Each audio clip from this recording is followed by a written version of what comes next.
ating pong verse ay matatagpuan po natin sa Awit 23, verse 4. Dumaan man ako sa madilim na libis ng kamatayan, wala akong katatakutan pagkat ikaw ang aking kaagapay.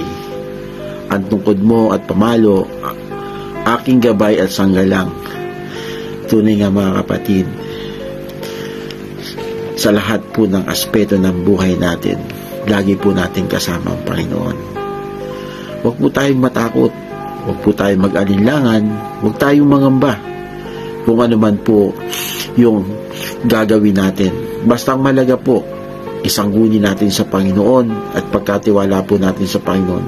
Dumaan man tayo sa libis ng paghihirap natin o dumaan man tayo sa samot-samot na pagsubok natin, ang pangako po ng Panginoon, hindi niya tayo iiwan, hindi niya tayo pababayanan.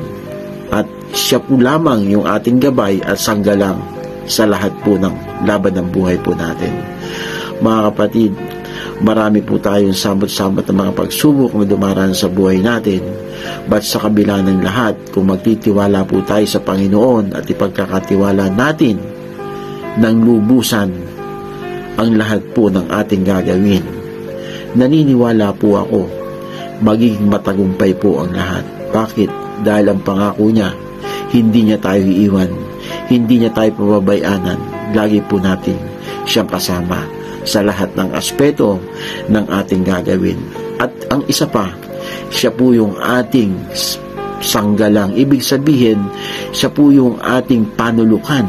Siya po yung ating haligi.